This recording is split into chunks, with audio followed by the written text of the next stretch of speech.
It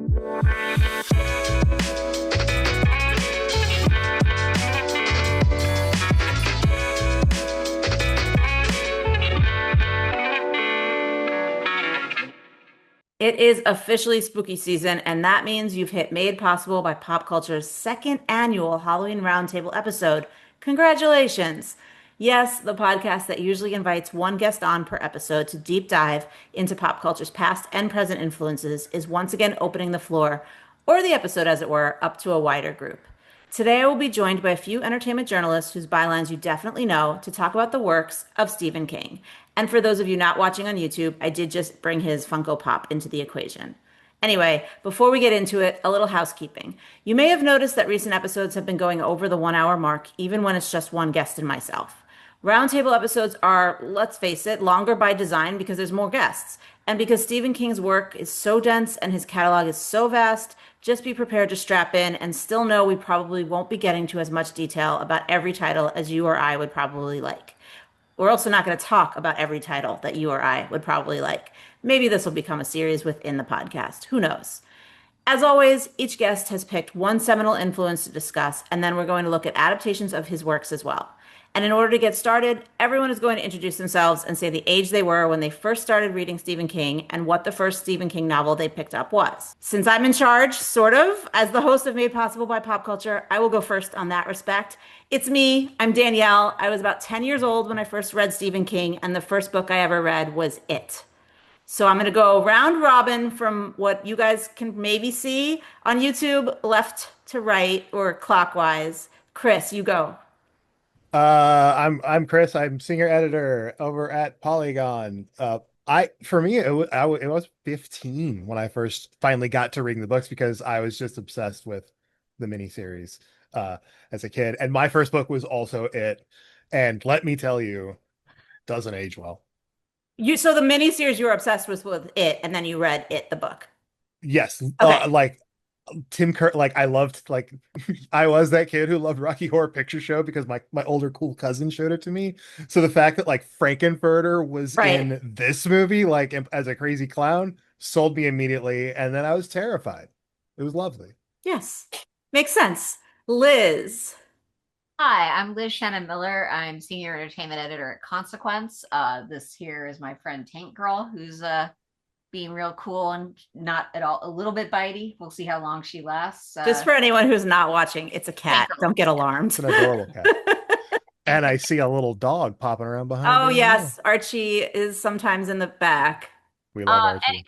Anyway, so um, the first Stephen King book I am fairly confident I read was The Green Mile, and I can't tell you exactly when I read it. I just know I borrowed my parents' copies of it that were on their bookshelf, and this Green Mile was came out in 1996.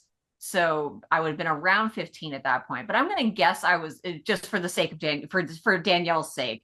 I'm going to say I was 16. I probably read it. I did probably wasn't reading it actively at the time. It doesn't have to be exact. Just But I'm just saying because Chris's thing. Chris started reading at 15. Yep, there we go. That was me being punished for not petting her properly. Anyways, but because for the sake of your order, I'm saying I was 16. okay. Just to make Fair. things. But yeah, that's about the gist of it. I think like, and it of course was aware of Stephen King like before. Right. I think like the problem that I was having when I said, let's say the age was to figure out the order that we would then go into our influences. Because yes, if we all said like the first thing we ever heard of or the first image we ever saw, we probably were all around the same age. And I was just trying to do something different, I think, No, with how the structure is. I don't know. no, but And see, how about you? well, sorry, I just wanted to say, Oh, like, I think it's interesting to talk about it though, because of like the difference between Stephen King as a cultural force and Stephen King, an author we all engaged with individually. 'Cause yes. I feel like those are two very different things, Yes. and we can Yeah. get into that 100%. more later. But like, Yeah. I think it's an interesting aspect of this conversation. Cool. We can't forget Stephen King, the actor from Sons of Anarchy. Yes, we can, because that's so much later in life. We can. We'll see if we can get to that at the end as we do look more broadly and maybe even look at the future And by future, Ooh. I mean recent projects, some of which may not be fully finished yet. Okay, Quincy. Yeah, my name is Quincy Lagarde. I'm a culture writer at Marie Claire. I'm really sad that we're not doing cultural influence actually, because I started watching Simpsons at age 8, so I would be going first. But my first Stephen King book I ever read was The Stand, and there's like an entire story about how I arrived to it. But I was like, it was 2013, 2014, so I was like 19, I think. Okay. We will get to your story because so for everybody listening, I always ask people to come on and pick like a seminal influence, a very influential piece of pop culture to talk about.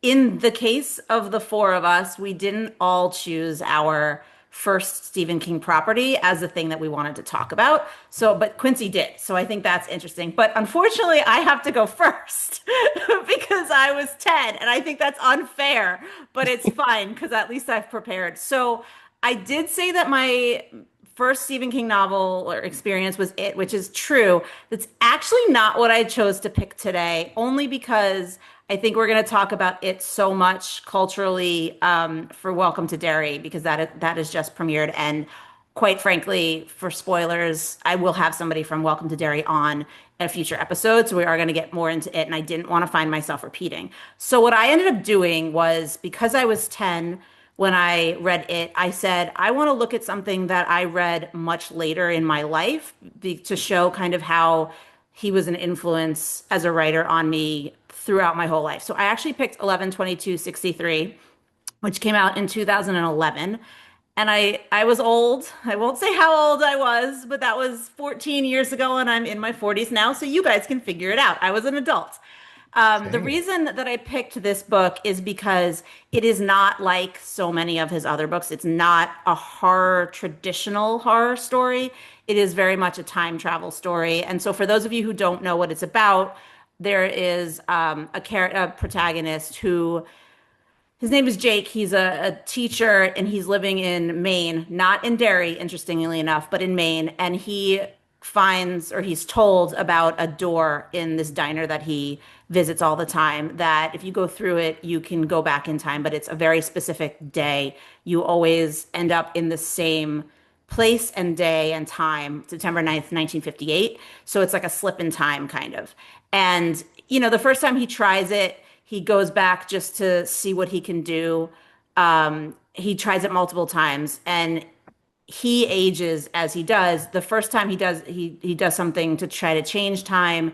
He tries to save one of his students, and it ends up going okay in the sense of his student is fine from the thing that was supposed to happen to him, but then he finds out that something else happened to him later that was not good. And so right there should be the lesson about time travel, right? Like don't do it. Don't change things. It's not going to end well. But he Yeah, gets it Barry in his Allen. head. What? Yeah, Barry Allen. Oh no. Oh no. It all comes back to the CW, Danielle, every It time. Come on. it does. And honestly, like that's partially why, I mean, this book, The Flash was like right around this book, I think. I can't remember when The Flash came out. Not the comics, obviously the series. It came out a few years later. I think like 2014 was its premiere, Hmm. 2013. But anyway, so long story short, he gets in his head that he's going to go back and stop John F. Kennedy from being assassinated. And so the bulk of the book takes place with him living the years back in time, moving to Dallas and oddly meeting the Osgood family and doing all of these things to try to stop it. And spoiler alert, he succeeds, but then the world is way worse because it's not just Kennedy. Saving Kennedy is not the only thing that changes.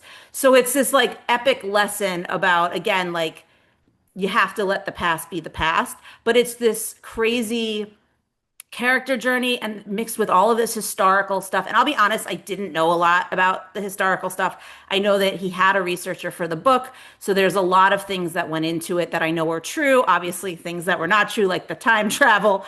But what I really loved about the book is with all of that otherworldly stuff, there's also this love story between him and this woman that he meets in the past. And so there is always that personal thing too, as like, should I stay in the past or do I have to go back to the present or my present, aka the future? And so there, so it to me was a really good indication of all of the things that I loved in Stephen King's books that were the humanity parts of the stories. Like I love him for the horror that he can write, but I've always said I don't believe in supernatural things. So the things that scare me in his books are when humanity goes bad. And usually humanity does go bad, but he does this really great deep dive into which characters are going to be the ones that go bad and which ones are going to be the ones that don't, that are the ones you can kind of lean your hope on and lean your saviors on. And in this book, I mean, Jake is obviously the protagonist, so like he's supposed to be the one you lean your hope on, but you always kind of know, especially once you get through that first piece of he couldn't really help that kid the way that he thought he could, he's not going to be the savior you think he is because history has to play out. So I don't know. I also kind of chose this book because it doesn't, I feel like it doesn't get talked about a lot. It did get an adaptation. It got a limited Hmm. series adaptation, and I can't watch it because James Franco is in it. And I just, that is an instance of like, I can't separate the art from the artist. And I wish I could because I think the other cast members are great. And I really love this story. But I will always say, especially with Stephen King, like I will always tell you to read the book because it's always going to be richer in the book and more detailed in the book. And I'm glad that I finally got a chance to talk about this book because of all of those things, but also because it is so different from his vast catalog. And there's a lot of things that I think I've said about some of the other books that like kind of relate. I'll say something about it, but I'll say a very similar thing about The Stand when I talk about them. And I feel like when I talk about this one, it's just different because of how much history there is involved. And I'm not saying go learn your history from this book, but you can learn some things, I think. Have you guys all read this book, or was that like, I read the book when it came out, around when it came out, and I also covered the miniseries, so I have seen it. Oh, Uh, that what was did you think of James Franco in it?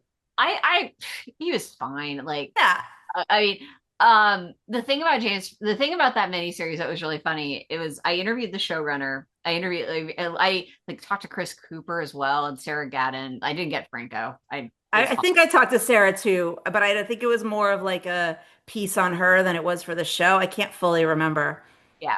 But so in talking to Bridget Carpenter, who was the showrunner, what was really funny was, a big much well, everything that you're talking about, Danielle, in terms of the history, I also found really interesting. Some of it I wasn't like I didn't know about Oswald's ties to communism, that sort of thing. And Hmm. a factor in the book is the idea that he definitely explores the conspiracy theories around Kennedy's death and the idea that Kennedy was not in fact murdered by Lee Harvey Oswald. Right. And when I interviewed Bridget Carpenter about it, I asked her like, where do you land on the conspiracy theories? And she said when she started this project, she was 100% convinced that Lee Harvey Oswald killed John F. Kennedy. Hmm. In doing the development and research, because she also, it's not like she just took Stephen King's book, like she did, the production did its own research into everything that happened. Mhm. She said that after having done all that extensive research, she had doubts. Like, Yeah. so who knows? Maybe one day we'll get those files declassified and Ugh, yeah. that'd be hilarious. I, Anyway, but what I like about that is, the fact that she went into it believing he did it, but I would question why.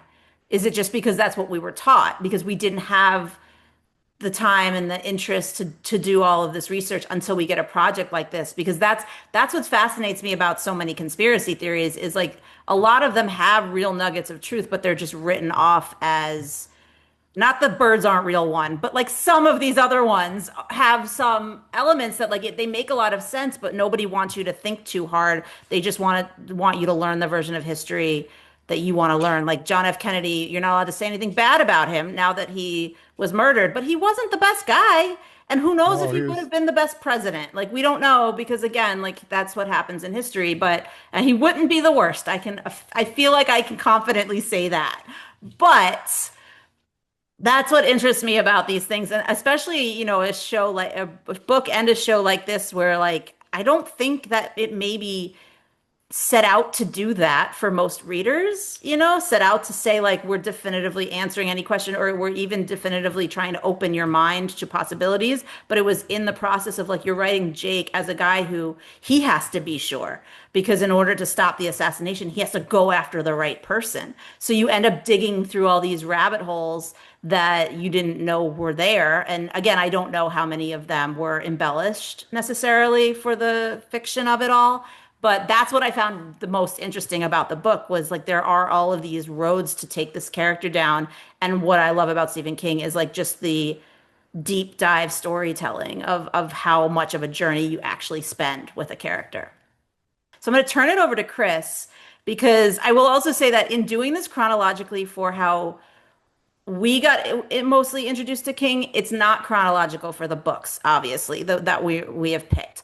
But I think that's also kind of interesting and okay because you can pick up these stories at any time, and I think they still have a lot that you relate to. And I think some of the fears that are created in a lot of these books that are even the supernatural feels like I think like the allegories and the metaphors certainly still work for today. So that being said, Chris, I'm going to turn it over to you. Hello everybody. I'm here to talk to you today about The Shining. Uh, a book that I think is really good. It's real good, but it's not as good as the adaptation of it. Like Hmm. that is that no, I look, I'll be honest with you. I understand a lot like the Shining is a very peculiar work. I read the book before I ever saw the movie.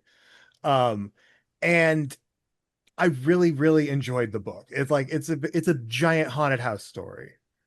Um but then when I saw Kubrick's adaptation of it like at some like senior year of high school, um it made the movie or it made the story like hit so much harder because Stephen King has this thing where he's real good at the fear and then he kind of he like adds in a weird little dose of silly.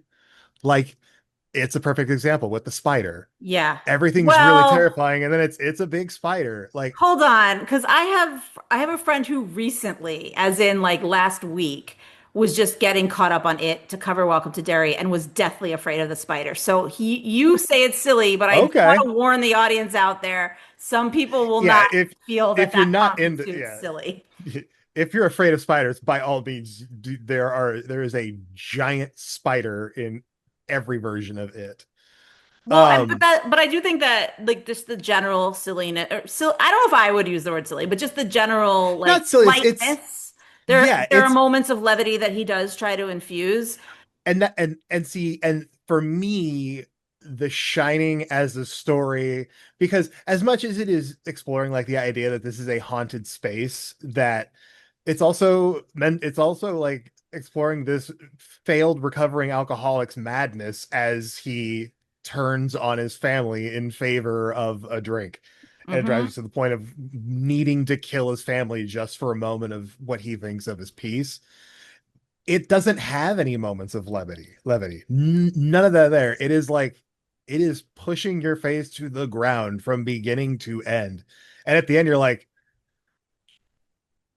I'm just I remember the first time I saw it, I couldn't comprehend what I just saw, and I watched it again because everything it's shot immaculately.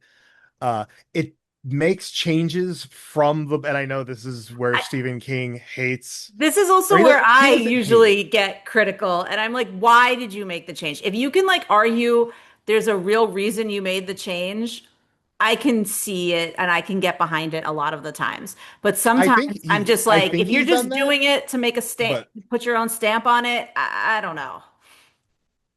Let's see, uh I'm jumping in as the opposite. Like I very much recognize like Shining the movie and Shining the book as like very different things, mostly because I first experienced Shining the movie through Simpsons. So like oh my everything god, in yeah. my Oh my brain God. pretty much is like run through a scope of The Simpsons unless it was like Black culture. So like No, but that's a really good point is that like because this is such an iconic piece of pop culture, the way that it's been covered or parodied by other things, I feel like your experience is probably pretty common for a lot of people.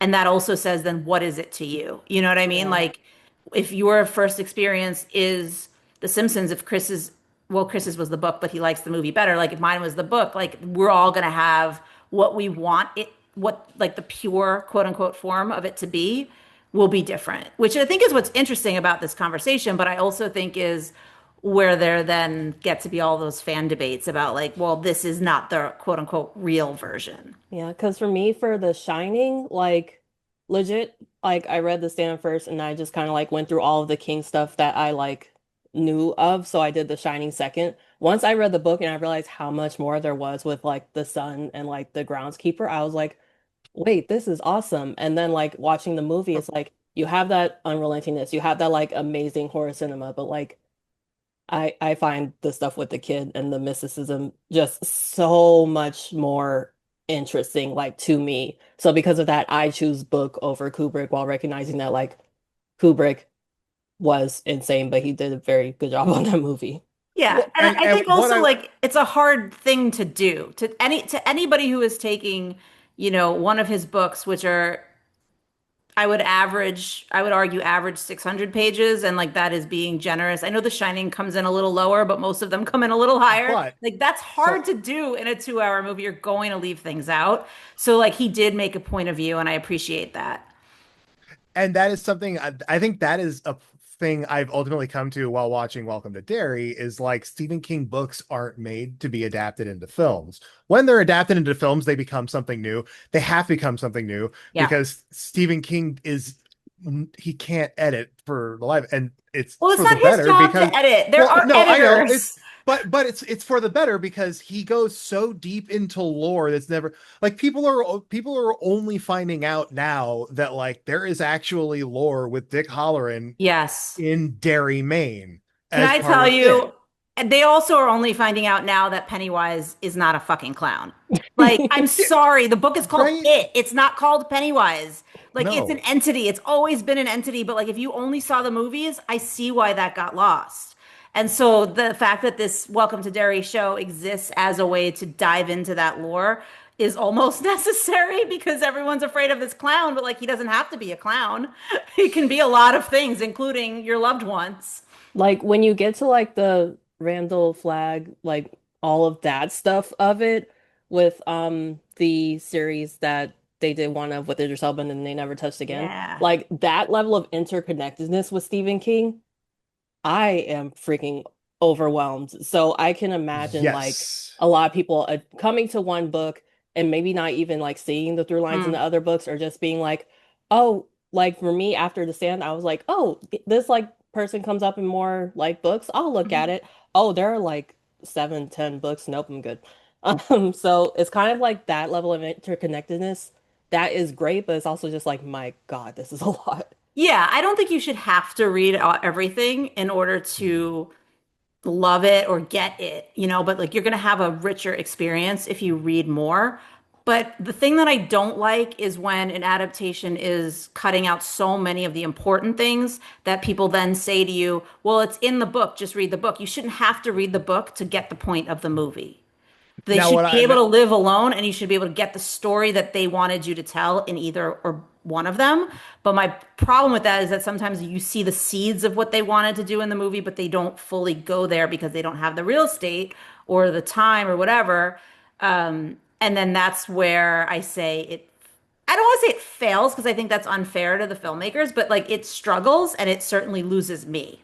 I mean, I feel like it's with with the Shining Kubrick, I feel like it tell the story that Kubrick wanted to tell. Oh, It's just yes. like maybe Kubrick was very much interested in like one interpretation that like turned into that movie. Yeah, I right. did not mean to imply that I was talking about The Shining when I said that it failed. I don't think The Shining film failed. I do think what you said is accurate. I would argue I really did not like the It miniseries from the original one. Like the only one because the other one was technically two movies. Well, But anyway, I mean, yeah, honestly, with the It miniseries, it was very much like I was a kid and it was scary, and that was enough. yeah. Tim Curry is horrifying, and I I knew see. I him don't from think other he things. is. I was That like, was my problem. I didn't think he was oh, I terrifying. didn't like clowns when I was a Well, kid. that's Clowns were different. scary as hell. But if it's Um, if it's combined with it though, like the clown thing translates. Yeah, I mean, I think that that's why he was afraid of it. For Yeah. me, I thought Tim Curry was playing it silly in a way that, Chris, to go back to your talk about the spider, I was like, this isn't it for me. But that was my projection of like, I'm not afraid of clowns, but I do know what this entity should be, and I do know that there is that little part in the beginning where they do have to entice the kid. Like you're a clown because that's going to welcome the kid in so that you can snatch them. Yes, but at a certain point you have to lose that silliness and become evil. And I like there were all those scenes. We're not that we're here to talk about it because none of us actually chose it, but there are all of those scenes in the wooded area essentially where he's just kind of like standing and it's like a long shot. He's in the distance and he's just kind of like waving or whatever. And I'm like, Boy, how's the that's balloon? yeah, he has the balloon, but oh shoot, I was gonna have a balloon in this video and I forgot it. It's Yeah. okay. I also bought it 2 days ago, so it's deflated. Anyway, um, sorry, go back to what you were saying about Dick Halloran. I'm like, so like, yeah, honestly, it comes back to the reasons I can sing the praises of this movie. I enjoyed the Shining book.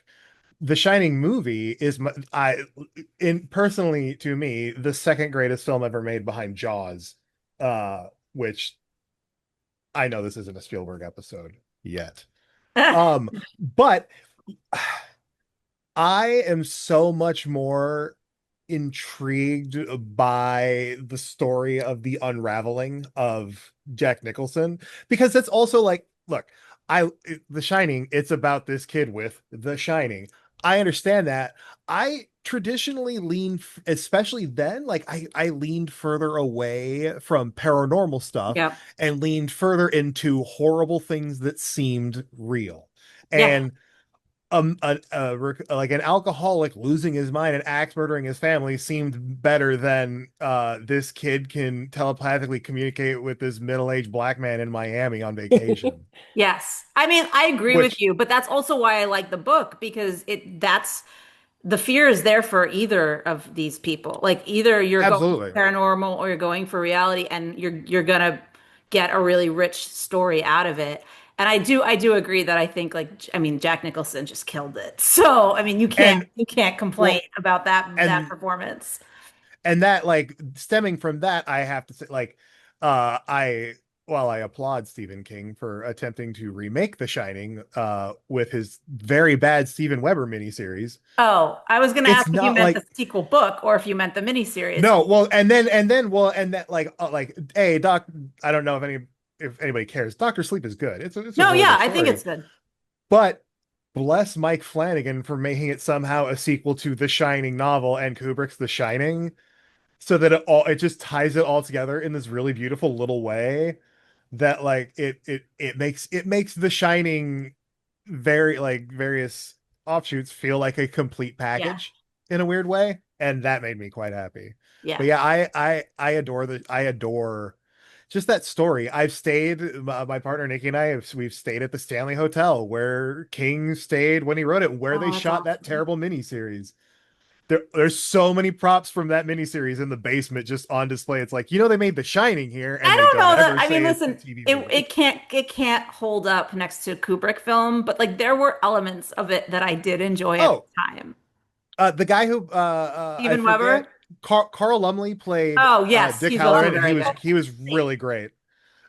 Steven Weber, I thought was like played the like he played it almost possessed, and I thought that was really fun. I like his hair seemed to get, if I remember correctly, didn't his hair get bigger the crazier he got? I don't remember that. I do agree that he has that kind of offbeat quality that made it. Yeah, the possession is a good analogy. I don't know that that's what he was intentionally going Well, no, for, well, but but he's it's a like, he's a bigger performer, and so I think he leaned into some of that.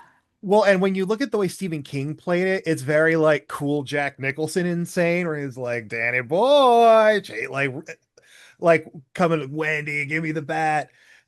Steven Weber plays it like with a sense of mania that Yeah. like he's chasing his kid with a like a cricket mallet in order to beat him to death. Yes. And you believe it because he's not like, I love Jack Nicholson as Jack Torrance. He's incredible, but he's also chewing the scenery in a very Jack Nicholson-y way. Yeah, which but adds to that, which is that performance. That's what makes that performance so good. But like, I love that Steven Weber isn't trying to approximate that. yes, He's like, no, I'm over the edge. yes, Anyway, that's all. yes. Okay, Liz. Liz has a very interesting one. Yeah, well, Oh, so my thing with Stephen King, and it's I expect that I'm not going to be talking a ton during this episode, largely because there are a lot of Stephen King properties I'm not fully engaged with. Like, and I'm chiming in as much as I can. Like, Stephen King's one of those people where the stuff he does that I love so intensely. And but a lot of his horror work has never really been for me. Hmm. Like The Green Mile was a book I found really interesting, or most in part because of the way it was released. I thought that was a really cool detail. Like, it was a serialized novel, and the way that like Dickens and Stephen King can get away with that these days. But I found that really interesting. Anyway, um, and so for me, I think the two Stephen King works that mean the most to me are the ones that are very outside his horror work. And they are his book on writing, which I'm sure we might talk about later, but I think it's a brilliant, even yeah, it's just a brilliant piece. And then Different Seasons, which Mhm. is his collection of four novellas. I just looked up what year this was. If you're watching on YouTube and you saw me looking at my phone, it was just to double check the date. That's Um, okay. That's why I'm here. I'm supposed to do all that work. yeah, but yeah, so it's from 1982, and it is it wasn't really released under his pen name was Richard Bachman, right? Yeah. Yeah. So it wasn't a Richard Bachman book, even though I think sometimes people get it confused with that, because it was something he released very much knowing that it was outside of his normal horror work. It was very deliberate. It was four novellas that all tell like very human grounded stories. And notably, three out of four of them have since been nominated and not been adapted into feature films, and two of them arguably are some of the best movies ever made. Did you not like Apt Pupil? I'm not going to call Apt Pupil one of the best movies ever made, Danielle. You're not I getting just into that okay. trap. That's a trap. That is that It is it's a little bit of a trap. I'm not saying the it's not. FBI will be at my door if I do that. So here's the thing. The reason I said you picked a really interesting one is because you're effectively picking four different stories. Like, But yes, I'm gonna focus in. okay, because I was like, they're novellas, but On they're still Apt very Pupil. rich. No, no, I'm definitely gonna talk. If I'm gonna talk about one of them, I'm definitely gonna be talking about the Shawshank Redemption. Okay. Called in the book, the full title in the its original form is Rita Hayworth and the Shawshank Redemption. Anyone familiar with the Shawshank Redemption knows why that title makes a lot of sense for the novella, and also B probably gets why they chopped off the first half. You don't need it. But yeah, I have no beef with Stand By Me, but Stand By Me is not one of my. I'm saying it's one of the best movies ever made. I'm not saying it's one of my favorite movies. Shawshank Redemption, though, it's on the list. And it was I literally right before we started recording, I managed to carve out. I'm having like a day full of activities, but I managed to carve out like a good hour to start rereading Shawshank Redemption. I was actually wondering if it was going to take me, if I could finish it in 45 minutes. I do read pretty fast.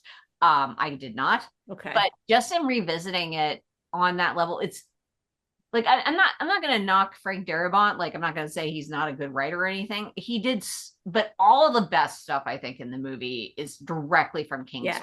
And I want like I'm gonna be this kind of nerd. I'm gonna pull up my notes, or my Kindle. I like that you have notes. My thought when I asked you guys to do this episode was that I would reread everything we were talking about. And then I was like, I probably have the time, but I'm scared that I'll start and be unable to finish. So I just never started. So I appreciate you for doing that because I didn't prepare that way. I usually do. I've only seen one episode of it of Welcome to Derry, so Well, you know, only one is out right now, so that's good because we don't want to spoil anything ahead of time. Anyway, so the line I wanted to pull out, so in the scene in the movie theater where Andy Dufresne asks Red to get him a poster of Rita Hayworth. Yeah. Andy asks Andy asks, can you get me Rita Hayworth? And Morgan Freeman's like, sure. And he's like, when? And the line Morgan Freeman has is, well, I don't have her stuffed down my pants at the moment, sad to say, which is a great joke. Or a great like one off aside. So Mhm. in the book, so Andy says, how soon? Red, a week, maybe less. Andy says, okay. But he sounded disappointed, as if he had been hoping I had one stuffed down my pants right then. Right. So the line is slightly funnier in the movie version because it's not it's not talking about the poster, it's talking about the idea of Rita Hayworth stuffed down your pants, which is a funny image on a couple of levels. But that like the core of that bit is in the book. And I think like when you talk about Stephen King adaptations, like I think I feel like I'd be interested for your guys' thoughts on how often you feel the best stuff in the movie did really originate in the book. I would say most of the time. I mean, I haven't seen every adaptation, Mhm. partially because I typically don't really love the ones that I mean, they're fine. Like I said, most of them are fine, but like I always go back to, oh, I'll just reread the book again. And a Right. lot of that feeling comes from when I'm recognizing, oh, that definitely came from the book. I also like the richness of his writing and the density of his writing. Like I like what I'm imagining sometimes, certainly more than the way they could do it back when they were doing adaptations in the 70s and the 80s because the technology just wasn't what it is now. So I do think what they do in the more recent It adaptations is solid in terms of what it looks like, in terms of the storytelling. I don't like that they changed the timeline, but that's a separate thing. We can maybe get into that. I don't know if we have to. But We what I have to will say, because what? go ahead. No, Sorry. no, no, We no, have to go ahead. because we have to because in the I did the math for a story I was working on. In the timeline, the events of The Shining happened in 2006. In the timeline of the new Of It, it. and then Of the in new Welcome to in the new Derry. of yes. I, I, In the I Welcome wonder to if Derry. I wonder what that means though, in terms of like, do they care or do they notice that they did that? You know what I mean? Because if Oh my God, that it is hurts. over and Welcome to Derry is going backwards, so we're never going to see that pocket of time. We So don't know that though. Who knows? Because A, I believe I really want to unpack that, Chris. So, okay, so the reason that The Shining takes place in 2006 is that okay. the old guy from The Shining is the young in Welcome to Derry, and he's young in the 1960s section. So yeah, so Dick So Halloran. it's not that's not even so the reasoning is okay, so God, I don't remember the years exactly, which is killing me right now.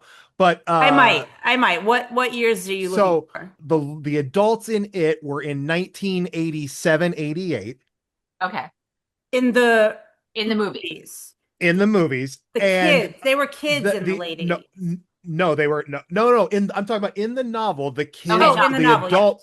the adults were 87, 88. The Shining takes place in 1975. So in the oh, movies it jumps forward 30 years. So 27. well no because Did they change I it to think that 30? It's in the book, it's 20 every oh 27. maybe it no you're right you're right. But like so it jumps forward to the point where it leaves the events of The Shining happening in 2006, and I'm just baffled by the thought of like this it can't happen yeah, because they have they all email. have Wi-Fi. No, Like they because have like Wi-Fi and cell phones. I'm literally, Oh. as soon as you said that, I started thinking of it in my head for The Shining. Like they cell phone service just straight up, there could be argument that they just didn't have that. Like landline phones and like internet, that would be like a hard argument to make, but like I Yeah, feel like they're you not can get You I away don't could with think they're that. going to you be could say tweeting from their phone or anything, but like the idea that they wouldn't have a way to contact to get out. I mean, I think the Also, only thing is the I find storm. The I also storm find takes it myself out. wondering if global warming makes it so the storm won't be as bad. I mean, Yeah. honestly, I don't want to think about them remaking The Shining again. So let's not put that into the yeah, universe. way to open that can of worms, Chris. Well, So before Dr. Sleep bombed, they were gonna have I Mike know. Flanagan Overlook do Hotel. a Halloran movie. No, he was gonna do a Halloran movie. And there was also going to be an Overlook Hotel. Yeah, Maybe. Yeah. Overlook Hotel was for Which, I mean, listen, if Welcome to Max. Derry does well, maybe they will do that. I don't know, but I don't want it in that timeline. Like, just I don't know why No, anyone it should like stick the in old changing of the timey timeline. timeline. That upsets. Honestly, that upsets me with Welcome to Derry for a lot of reasons. And so, like now to realize the repercussions, the ripple effects that it has on everything else, like I don't know why anyone said that was okay, but Yeah, what because I know I have questions. So, well, because when is Doctor Sleep meant to be set contemporarily? Danny's an Yes. adult, so I don't remember Oh, wait. So would what this year version he was, or sorry, I don't remember what year the book was set in. I know it came out in 1977. I think it was set a few years Doctor S- away from 1977. And then so he was a child there, and then it's like 30 The years Shining later. novel is set in 1975, as is the Kubrick movie. They're both set in 75. Okay, so Okay. in that case, 75 plus say 30, oh, sorry. Yeah, so Doctor Sleep is supposed to be like 2000s. Yeah. Okay, that just messes my brain up. You know what Now, though? but They now did they did change it. you can't They square, but you can't square that with you they can't square don't that with the you can't Doctor square that Sleep hasn't happened yet. with the new Welcome to Derry thing. Like Welcome to Derry Right. has to take place in a totally separate universe now. Well, I because Welcome to Derry is set 27 years before it chapter 1. the movie though. Like they made the Muschettis basically made their own Yeah, little universe out Yeah, of they made a Stephen King. sequel. Yeah, yeah, they are rebooting the King universe, whether we like it or not. Yeah. yeah. And I don't like it. I I just don't feel hate like it. I actually like the show, which is not really here nor there, but I just don't like the timeline change at all for a lot because I like what it could imply if we ever then would go back to it, but we're not going back to it because they already made those movies. So my issue is, as I've been saying, like I like when the humans are bad. And so in this world of Welcome to Derry, both Mike Hanlon's dad and his grandfather know what's going on in Derry, and they don't do anything about it. They just let Mike suffer that years later. Like they don't I move. had They don't, they may, and maybe by the end of Welcome to Derry season one, they think they've defeated it. But even still, when you see missing kids are going missing again, 27 years later, you don't say anything. You don't do anything. What's happening? Why are you bad parents? And that is the point of it. The parents are terrible. And so like, I'm softening to the fact that like, maybe I can get past this because that was always in the book. But I just it upsets me. I like Mike Hanlon, and it upsets me. okay. Yeah. Anyway, I'm so sorry. anyway, the No, Shawshank this Redemption. has been a perfect digression. I just want to make sure, like, I think I'm done talking. Like, I think I've completed my section, or I think No, jump in, no, please. no, I don't. no. I'm trying to figure out like if there's more you want me to say about different seasons and specifically Shawshank Redemption. I mean, if you want to talk about anything, any of the other stories, please, yes, you're definitely welcome to. When you picked four, I thought you like when you effectively picked four stories I think I in one kind of book. like. I was thinking about it as in terms of one book. If you had pushed me on that and said like, do you want to talk about one specific story? I would have said Shawshank, and so Okay, I'm happy to do that. Like, I think it's still just a perfect work of fiction, and it's a beautiful. I knew my camera moved down. you did it for the cat. Yeah, We yeah. want to see the cat. Oh, I'm sorry. I'm so No sorry. offense. I'm like, I I like look, seeing things. I did it in chat to not create an edit point, but okay. I'm not editing this. Yeah. It's just unhinged again. Yeah. Okay. Well, if something pops up, please feel free. But I do want Quincy to get to talk about the stand before we fine. then expand out. Real quick, Because also the also, stand has a lot of adaptations, and I feel like that's going to oh be a gosh. point of contention. Oh yeah. Real quick, also, I do want to say I love that you extended it to like the short stories because everyone needs to watch Life of Chuck. So like that could just be a I little note. Yeah, Life of Chuck, like I still don't know how I feel about Act 1, but Acts 2 and 3 blew me the hell away. Like, yeah, that it's an incredible work. Yeah, I honestly think Mike Flanagan is maybe one of the only people that should adapt Stephen King's work. And I Not feel one of. He's not one of. He's the only one. I don't know. Like I said, I'm warming to some of the things in Welcome to Derry. We'll see. I will say Oh, yeah, yeah.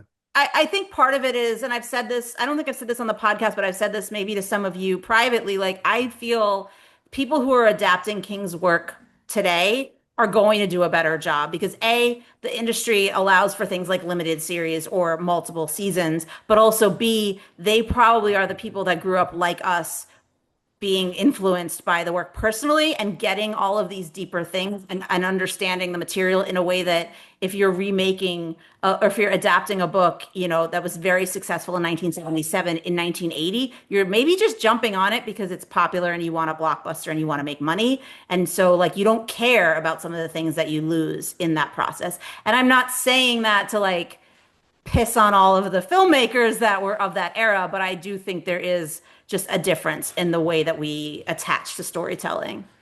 Guys, is it weird like how hard Danielle is coming for Kubrick in this podcast? Whatever, Like man. she's got a real problem. Like I don't mean, get me I'm wrong, not. he was a He, problematic he is filmmaker at not the best. one I was thinking of when I was actually saying that, and I can say that as somebody truly honestly because I went on other podcasts and I've talked about other works like for example Christine, and I'm not saying John Carpenter was one of those people either, but Ooh, it's I a love great Christine. example of like you're having a very specific type of filmmaker make this adaptation, and so you're looking for a very specific version of this story. It's what we talked about Yes. earlier. It's not going to cover everything, but you're also looking to make a lot of money. And so that's not capitalism isn't completely terrible, but in those instances, so many things were getting lost. Anyway, Well, I'm so sorry, Quincy. oh, Quincy's okay. turn. Quincy, Quincy, Okay. Quincy. Well, I mean, The Stand, because like my entire Stephen King story is once again, I watched too much The Simpsons. My mom will be mad about how much I mentioned it, but I got all of my King just through culture osmosis with that. And then literally the most like ADHD thing in the history of the world. One of my enduring celebrity crushes is Logan Lerman. So like after he played Percy Jackson, I freaking love Percy Jackson since seventh grade. I went and watched like everything I could find that he was in. My one and only with Renee Zellweger was probably my favorite that I found of all Nice. the like early stuff. But he was also in this movie called Stuck in Love with Greg Kinnear, I believe. I confuse him with other Hmm. people. And Lily Collins and Kristen Bell is there for some reason. And Unfortunate. not Demi Moore. Jennifer Connelly. Jennifer Connelly, yes. So I watched that movie and it is like a pretty decent part of that movie. So I looked it up and then I saw Clowns of Racism and I was like, no, thank you. But I kind of wanted to read like a similar like size of King book for some reason. Mm. So I re got the stand and I opened it and from the first chapter I just kind of like fervently went through it in kind of like a delirium. So it was a fun time. Yes. Yeah. Did you? For some reason, when you were talking about Logan Lerman and Stuck in Love, I thought you were going to talk about Nat Wolff because Nat Oh, Wolff yes. in Nat Wolff is the the character who miniseries. actually read it. Yeah. So, did you watch and or like either of the adaptations of The Stand? So here's the thing. I like The Stand was the first book I read, and even in my experience reading it then, I was like, how no, how are they going to adapt this? There is so much of that book. Like, how? And like so many characters that are, like just jump in and out. I'm just like, this it was hard to keep up with for me. Like, how are you going to make this into a narrative that like normal people will pay attention to the whole time? So I did not even search out like any adaptations when I first read it, and especially doing Shining right after that kind of validated me in not looking for them. But like preparing for today, I did look up to see like there were two really big adaptations. The Yeah. first one, the one that like King actually worked on, the second one, the Paramount one that should be entirely my bag because Alexander Skarsgård is Rick Flag and Larry is Yeah. Black and Nat Wolff is in it. I The most And to I be important trust fair, thing. reviews. The most important King time. did work on it, sort of. He didn't like his original ending for The Stand. He always wanted this like extra piece with Franny, and they let him do that in the 2020 miniseries. So, as someone who loves the book, like I would be curious if you see that ending, what you think of that version. Well, Um, because that ending's like still the epilogue, right? Like, did the actual it goes beyond there's more with Franny and I don't want to spoil it, but there's more with Franny and the well. he never liked from what I remember him saying, he never liked Right. the I don't know. Oh, really? And so they do this bigger piece of like let's not end it there. Maybe I think he Oh. honestly I think like there was a thought of maybe there's a little bit more hope with what we're gonna do. I don't know that I necessarily agree with that, Yeah, but I mean, like, because another thing that I really like glommed on in preparation was like the ending. That I thought that like if an adaptation like tried to change the ending, I personally would have like kind of an argument against it unless it was like more that went to like a same point. So like if the 2020 adaptation's ending is more hopeful, I kind of would be like, eh. yeah, Because this is gonna like make people believe that I'm more anime than I am. I'm not. This is like one of the only animes I'm actually like obsessed with and completed. But you know the ending to Attack on Titan? I don't. Do you guys? So and this isn't even like a really big spoiler because like it doesn't affect the central story. But after the Oh whole yeah. central story of like Eren Mikasa Armin is over, like it shows there's a like kind of epilogue where like a kid finds a tree and basically like the source of all living matters in or whatever. And it kind of like hints that Titans are gonna come back and like the entire story is just like a cycle.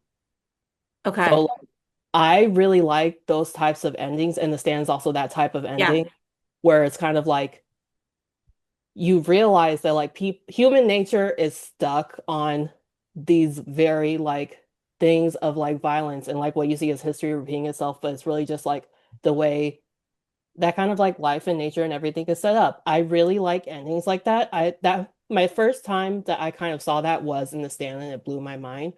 So if an adaptation would change it from that, I I will say that it doesn't change it from who Randall becomes and the fact that he still is able to amass followers. They just extend Franny's out, like with the baby and with Stu, and okay, and then with I even might a have little bit missed with that. Mother Abigail Spirits. So like I think they were trying to maybe better balance the hope and fear and obvious like this is an ending, as you said, like it is part of a cycle. And Yeah. I don't know how much of that was impacted by COVID because I they were editing Yeah, that was another a reason that bit. when it came out at the time, I was like, no, I love this book, but at the same time, absolutely Oh, not. see, that's why I think I liked the adaptation so much because it was like, wake up. Yeah, Like, no, take like this stuff seriously. You know what I mean? Like, during COVID, everything, all the media that I love that had any hint of a disease, I was like, absolutely not. I'm going to distract myself by getting into K-pop in September 2020. that's fair. Listen, I don't dislike that attitude of like, I just need lightness and love and like things that are exciting. But I am a very dark person. So I am always like, yeah, we need to know about this. We need to like focus and yeah, maybe take some lessons away here. Not that Captain Trips and COVID are the same, certainly, but Yeah. there's probably some things you could draw conclusions of like what to do and what not to do. You don't have to raise your hand. I just wanted to, but I just wanted to interject for anyone listening that just in case they don't remember or don't know this, like, so the stand was adapted. I feel like people forget this even happened, that the stand was adapted into a 10 episode limited series for Hmm. Paramount Plus. They finished production Hmm. on March 11th, Oh 2020 yeah. and released in December 2020. We all did that press conference on Zoom. Everyone was just like, yeah, man, we're all going through it. Remember going outside, y'all? Yeah, it was so weird. I actually do I still have I think I still have on this very table I'm sitting in front of my stand candle, like from the press. Oh, I don't know. I must Um have used it. yeah, I mean, but yeah, it was a weird time. Anyway, I just wanted that important No, historical. that is Yeah, important because I mean they were finishing the show during COVID. They were editing and stuff, and I do think that probably not that they were going to edit things out to make it softer because you're not going to do that to a Stephen King show, but I do almost wonder if maybe some of that new ending was lengthened a little for a better balance of the hope and then the reminder of like, hey, you're not free of anything. You know what I mean? Like this isn't technically over. He will like Pennywise or like it, like he will find you again in another few years. Like give it a minute. I know I actually I really like those types of stories as well because I am a dark person and I think like but I also think it's true. It's like and it goes back to even what I was saying about like you have to know your history if you don't want it to repeat. Like 11/22/63 taught you like you can't change history because it's not going to be better if you do, but that doesn't mean you can't learn from it and that doesn't mean you shouldn't learn from it. And like we say this all the time, there's seeds of what's happening today that have been here all along. We just weren't paying attention or we didn't care. We thought it wouldn't affect us now. So I enjoy those. I also enjoy it because it does. I don't know if any of you have read this, but it does perfectly set up the new anthology, or it's not an anthology, excuse me, the new essay, a book that came out called The End of the World as We Know It. And it is basically famous writers from across modern literature writing characters who could have lived in the stand. So it's broken up into, and Stephen King wrote the forward, but it's broken into sections of like the first part of the book is people who are just getting sick and learning that there is a super flu or something going wrong. Then the next part is obviously like people who are starting to make the walk. Are they going to Vegas or are they going to Nebraska and eventually Boulder? And then like you get, I haven't gotten past that part yet because I literally just started reading it today and it's almost 800 pages. But then you eventually will get to deeper into the story and like what's going on. Some of them probably will end up taking stands on either side with certain characters we recognize from the book.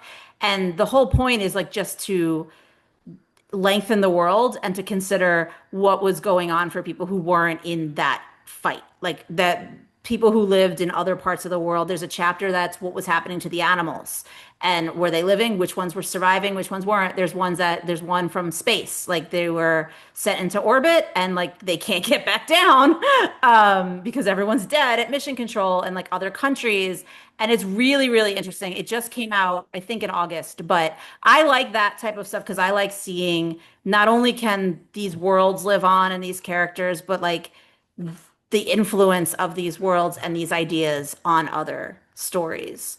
And a lot of these writers who are in this, I don't know what you actually do call it. There's a word that I'm blanking on right now, but there's like a literature word that I'm blanking on, but they have said like we're inspired by Stephen King and that's why we want to be a part of this.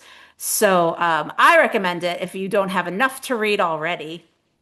And it Yeah, sounds like no, the like list is eons long, but I do really like that because like part of the reason that sucked me in so much was kind of like meeting all these people and seeing like where they would fall.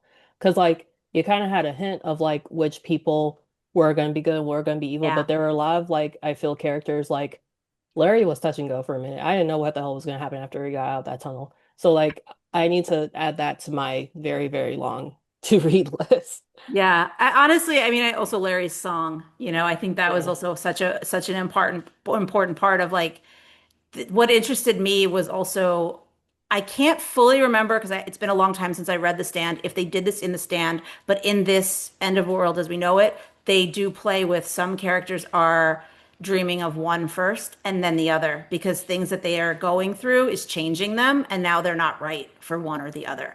And that I thought was really interesting was that like you're not born good or bad. Like the choices you're making is what's influencing who is calling to you and whose call you're answering. And it was something I used to think about a lot when I read The Stand because I was like, I would love to feel like Mother Abigail would want me with her, but I don't think that's how it would have gone down. So to see that like you can, and again, it just goes back to like be a good person and like make good choices if you can, and that's the whole point of life. But it was interesting to see it reinforced in this way of like even in this apocalyptic world you think you're killing somebody to save yourself, but if you kill the wrong way or the wrong person, now you're doomed and only Randall Flagg is coming for you. Yeah. And like one thing I also wanted to mention with the stand is because like since I was like very much like Percy Jackson, Harry Potter, like that type of like the stories I read when I was younger that dealt with evil only dealt with it in like those terms, if that Mhm. makes sense. So the stand was kind of like the first book where even like if you have Randall Flagg, Mother Abigail, and like that Hand of God ending, which I honestly retconned in my head, I was reading, like that was the first time I really had to reckon with like how evil is also like mundane and just like a part of human nature, and like how stuff that's considered evil isn't like always bad. It kind of depends on like how you fall and how you use it, and just like so many different factors.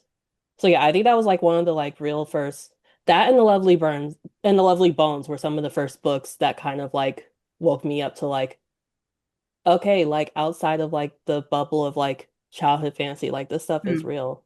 Yeah. Like it That's was so one of those books for me. that's so interesting because I feel like if you like really distilling down who Stephen King is as a writer, he does really feel like a guy who at his core is fascinated by the question of evil and like what it means and how we see it in the world. And he comes up, whether it be like these crazy metaphors in horror or just like straight down the line, here's a story about some murderers Yeah. finding friendship in a jail. Like it's really interesting. Yeah. Actually, can I just a really quick Shawshank note? Yeah. Something in the book that isn't in the movie is it's very clear up top what Red did to get into jail. And like he explains it, and it's actually pretty shitty. Like just he does a really shitty. He fixes the brakes on his wife's car so that she dies. Hmm. And he's like he's hoping it's hoping to get the insurance money out of it and break free of his crappy father-in-law, and it does work, but A, he gets caught, and B, his wife was giving a ride to their neighbor and their neighbor's infant child, and so all three of them die in the accident. That's why he's doing 3 life sentences. Right. And like in the movie, it's just like, it's just nice Morgan Freeman. He never, Yep. he just like, he never tells you what he did. And just, I've actually, as many times as I've seen the movie, I feel like maybe there's like an oblique reference to what I happened. I think it's a vague, Yeah. like, I don't Like, think they never say it. They don't show they, it the way that you have the flashbacks to Andy, like to what happened with Andy's family. I think that was intentional. I don't think they wanted the well, it's like, audience to hate him, and I think that's part of the problem that I always have with these adaptations. It's like you're softening things that you shouldn't be softening. Trust your audience. You know what I mean? Like just because he did a bad thing doesn't mean that we won't want to watch him do other things in this movie. yeah, it's like, and we're stating again, like, this is right at the beginning of the story. Like, this is like Yes. one of the first things you know about Red. And yeah, it was just like an interesting note in that respect. Like, anyways, so I continuing on. Oddly enough, I also think that if Shawshank Redemption is being made now for the first time, I think they probably would include that because Yeah. like like at the time it was made, like the idea of the anti-hero as one of the heroes, Mm. like it wasn't anywhere near as common, I don't think. But I Yeah. feel like Oh now God. like they would, but like now I feel like they would like absolutely include Oh, like there be some sad direct. scene where he's thinking about his dead wife. Like, God, that does not sound good. I Uh, don't know. I think you could just show, like, the first scene could just be you show what happened to get him into jail, well, I and think, then the audience has You to can also show decide it what like they think dream, about. you can also well, like do it in like dream sequence sort of flashbacks or Yeah, that's something. true. I I think, don't love those either, but I think what honestly though, with Frank Darabont, like, and his take on it, like, I think it does make sense to Mhm. eliminate Red's backstory in that level. And I don't think it's maybe it's softening it, but I think the point that Darabont's working with is the idea that none of these men are guilty, really. Like Yeah, but yeah, I have a we're hard looking. time with that. I understand. So Well, I I appreciate you. You should talk to Frank Darabont about that. I think I actually Um, did once. I interviewed him for something, and somehow I did start talking about Shawshank, and I'm sure I probably voiced my complaints yeah, because who am I if not honest? but I'm the I person that went up to Kristen Milioti and was like, "You're too good for Ted. Get off the show." And the show was out over, so she was off the show, but like she knew what I was saying. right. Anyways, my point was simply that yeah, really, I think there's a couple of the convicts, you do know a little bit Yeah. about why they're there. Depressingly, I'm thinking of him as Ally McBeal guy. Oh, Gil Bellows. Thank you. I was like, I mean, Gil. that's not his character's name, but Yeah, yeah, yeah, yeah. the character played by Gil Bellows, I think you do hear that he was like just kind of like a knock around thief, but all the other characters they never in like Andy was innocent. Yeah. So like no one's actual true crime is revealed. And I think that actually makes a lot of sense for the themes of the movie. Even if it does soften it and it I makes it now mad. I It's also think okay. it like it comes what it comes down to is like that's what an adaptation is. An adaptation Yeah. is not a direct recreation of the thing. It is Correct. that that creator's version of this story. And I think like going back to Kubrick, I think Kubrick, I don't know if Kubrick ever wrote. I can't remember off the top of my head, but I don't the vast majority of Kubrick's work, if not the entirety of it, was technically based on some other material. Like, and sometimes in the case of like 2001, he was literally writing the script concurrently while Arthur C. Clarke was doing the novel that technically would be an adaptation, which is why they have no there but like and they have bear any resemblance to each other. But at the same time, like so much of Kubrick's work Hmm. barely bore any resemblance. Like AI was his adaptation of Pinocchio. Like so we can't. It's like being mad at Stanley Kubrick for his adaptation of The Shining. Like he's got priors. Like you can't be shocked that he committed the same crime yet again. No, no, no. I'm not mad at him for his version. I just think Oh his no. version is a very specific thing, and Yeah. it's not my version of The Shining because it's not fully complete in my You're opinion. right. It's better. Oh my God. Olive All oil is in right. it. Are you Well, kidding me? whatever. I mean, listen, Olive we don't have oil. to agree. We'll never agree on it. We don't have to agree. That's the point of this, is that like as you come to these things and you find your way in for different reasons and you attach to different properties, like you're always going to have very strong feelings about what it is that you like and don't like about the way they tell these stories. I do, if we can, I do want to touch on Welcome to Derry a little bit because the premiere's out. As I said, I will have someone from the show coming on later in the season where we'll talk more in detail about the overall backstory. Uh, I think it's fair to say of the entity that and Pennywise. We don't get a lot of that. Danielle, Yeah. I'm sorry to spoil this for you. You guys, Danielle got the Bat Baby. The Bat Baby is coming on the pod. Oh my!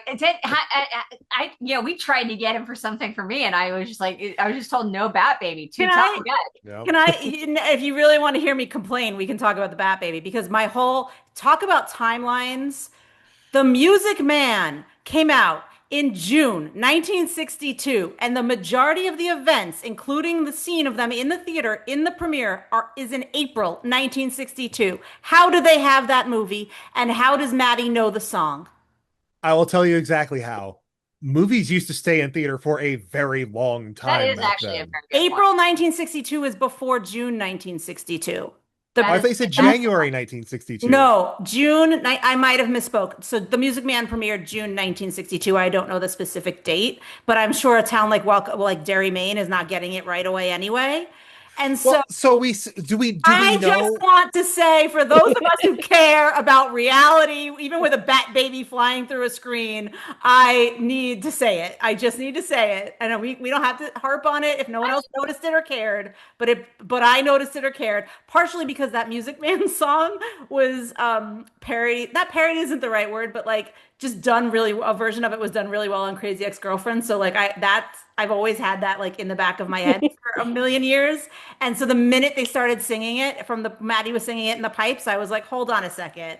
Hold on a second. I Anyway, will say, like I will nitpick to my heart's content. I love a good nitpick. But but there's like I feel like there's a line between like stuff that is just like me being an asshole and stuff it's like, come on, guys. And I did not I say get I'm it. not an asshole. No, no, but what I'm saying is that if you're like a movie's release date is a pretty well popular, that's an easy thing to look up. You go to Wikipedia, you know that information in 2 seconds. If you can look up the piece of, if you can basically, if you can like prove the chronology of your TV show is bad in 2 seconds, that's a problem with your TV show. I mean, listen, the one thing that I will say is that maybe they just don't care because they've created an alternate universe. And so maybe in their alternate universe, The Music Man did come out in January 1962. I don't know. But I mean, the way that I worked off of it was like I was working to get over the different chronology from the book, and into the new movies, still working through that. And then this popped up, and I went, oh no, now I've been set back. I want to say very clearly, I do actually really enjoy the show. I do think, Yeah, not to same. spoil future episodes, but I do think they do a really interesting job of like keeping the tension up, even though as a viewer you know what's going on because you know who you know enough about the entity, you know enough about what Pennywise is doing, even when these characters don't. And so it's hard, I think, to tell a story where the audience is ahead of the characters and to tell it in a way that makes them still want to watch. And I felt that I still wanted to watch.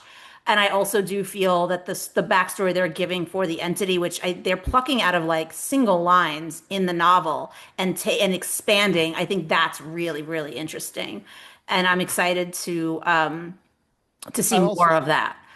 I'm also really excited that they are fixing the indigenous culture Oh missteps they yeah. took with the movie by actually consulting with indigenous people I'll be to honest, I make don't it really remember it in the movie. And I think maybe that's it also a it problem. It wasn't in there enough. well, yeah, they introduced it in chapter 2 with little warning, and then it was like we got to get the bag that we can put the stones in. It was Oh, like right. it was a whole thing. But I think what I love the most about Welcome to Derry is that it's not a story about it. It's a story about Derry, and that getting to put sort of a spotlight on that town, Mm, especially at this point, like we have a storyline where like a group of like very good black soldiers are having to deal with the awfulness of being in the military in 1962. They're turning the black spot was like man, it was in yeah. it, Yeah. but they're turning it into like a storyline in it. Like I love that they're expanding on the lore of Derry as a town and really sort of hitting home the idea that like this is bad.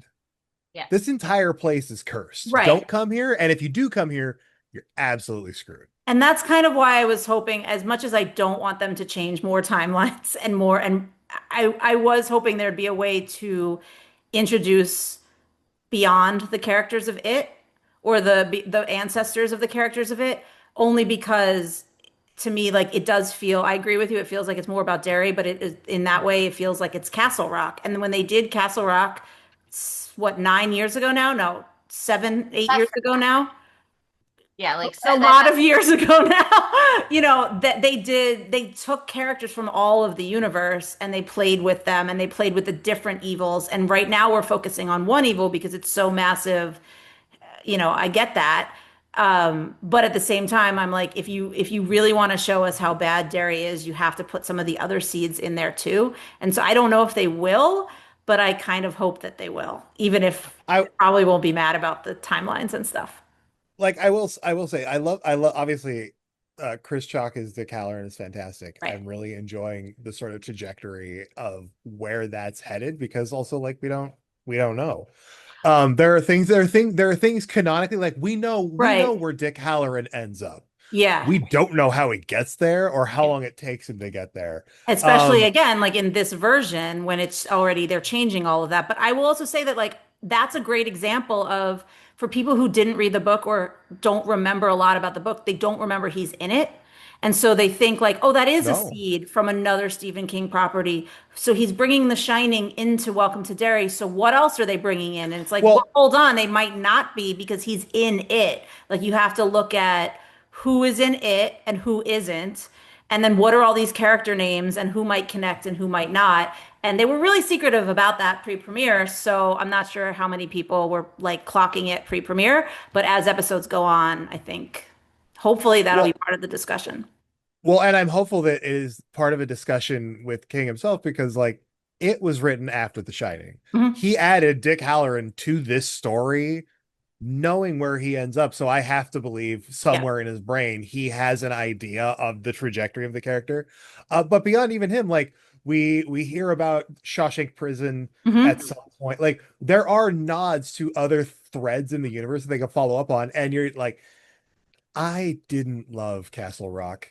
Castle I Rock didn't either. felt like what if Stephen King, but like on like but PG almost. Yeah, I was it felt What like they it's made it for a network and then just happened to be on it Hulu, which it I don't it remember the felt like deal, so I don't know if maybe that's what happened. I But think it I think it was a straight up like actually I don't know for sure. It it, could but re- it like to me it was very much like a TNT drama.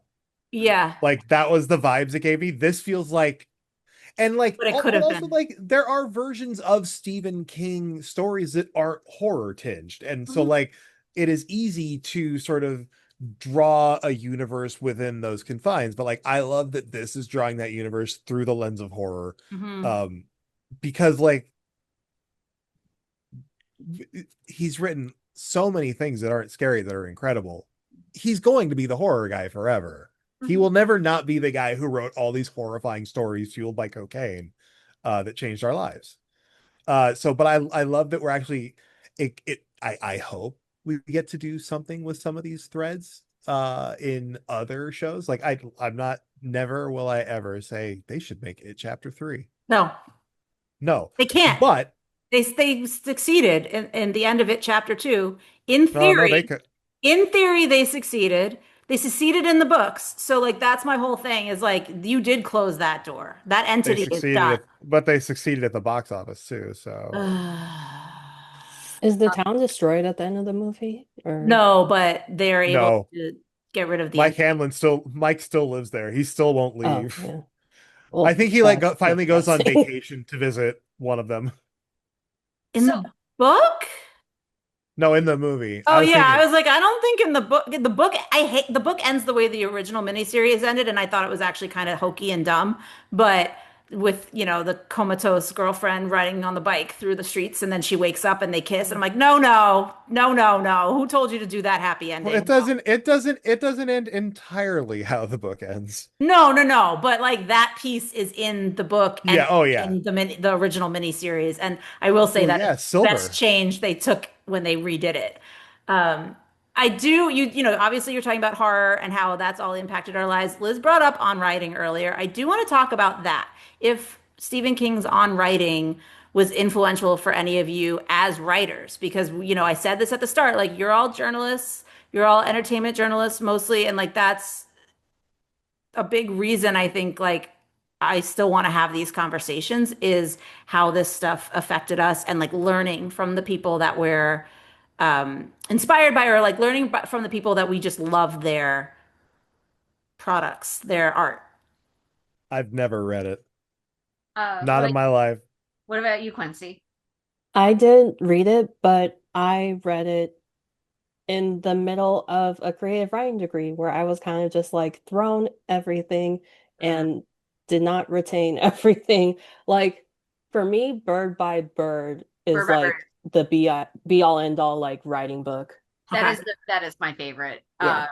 I think like what on writing really did for me was like the opening of the book is basically Stephen King complaining about how people don't respect him as a writer that much. And it's like a conversation with Amy Tan. He's like remembering a conversation with Amy Tan about how like no one respects the words. And I think what he's essentially talking about is the fact that he has had such one of the reasons he's had such popular success as an author is that he writes in a very clean, straightforward, easy to understand way. Like it's not like he's like writing dumb, but he writes the kind of prose that that is easy to overlook because you know he's it because like we respect the flowery language so much more than we do like someone who's actually just clearly communicating with the reader. And so I still enjoy a flowery sentence here and there, but I do really it did make me I mean it does like I did characterize it as him essentially whining about how no one thinks he's as good a writer as he thinks he is. But at the same time, like he has a fair point that there are so many different kinds and styles of writing, and that's one of the beautiful things about writing.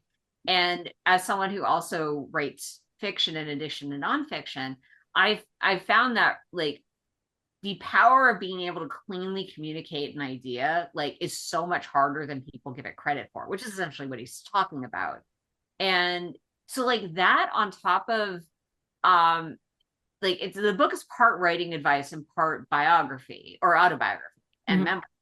And one thing that really was funny to me in reading it was that like I hadn't read as much Stephen King as I had now like outside of his nonfiction work when I read the book, but reading about one of the jobs he had before he could quit doing odd jobs and become a professional writer was really funny to me because one of those jobs was working in the laundry in an industrial laundry that largely that whose biggest client was a local hospital. And it's like, okay, now I understand why you're so fascinated by viscera and blood and guts because you once paid your rent by having been up into your elbows and all the most disgusting stuff that come out of a hospital. Like it just delighted me so much, like unlock this part of a man's Mm. mind by learning this fact. So I'm very grateful to the book for that. For Yeah, that. I will say I don't oddly I don't remember that piece, but now I want to go back and reread it because that to me is why I typically like these types of books, whether it's straight memoir or like half advice, half memoir, is because you're getting insight into who they are and insight into their process as well. When I read the book after I had read literally everything he had published until that point, because Oh, wow. like it came out in 2000, right? So like the majority of his work was out, and I had been reading since 1994, so 6 years. I read pretty fast too, maybe not as fast as you, but You read faster than me, I I don't think. know about that. We don't we don't have to get into it. We'll have a race later. We'll figure it out. Yes, exactly.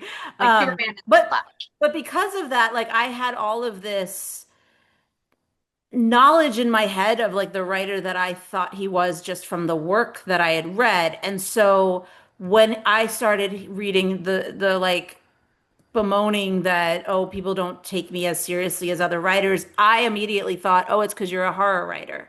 Because much the way that like genre TV, genre films were not always celebrated the way that they are now, and even arguably now they're not as celebrated as a lot of other types of movies and TV. That I just immediately was like, oh, that's why. And so then to read like what he actually felt and believed, I was like, oh, that's a really interesting comparison because there were other writers before you who wrote very cleanly that are celebrated in a different way. And I almost wondered, like, are you not seeing the own connection in the genre that you've selected?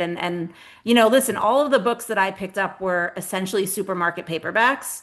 We That's how I started reading. Like I was in the supermarket going to a friend's house for the weekend. I think it was like a long weekend, and I was looking for something to read, and my they were like the smaller versions of the books. They were complete stories, but the books had been like shrunken down into like arguably pocket size, except nothing of Stephen King's will fit in your pocket.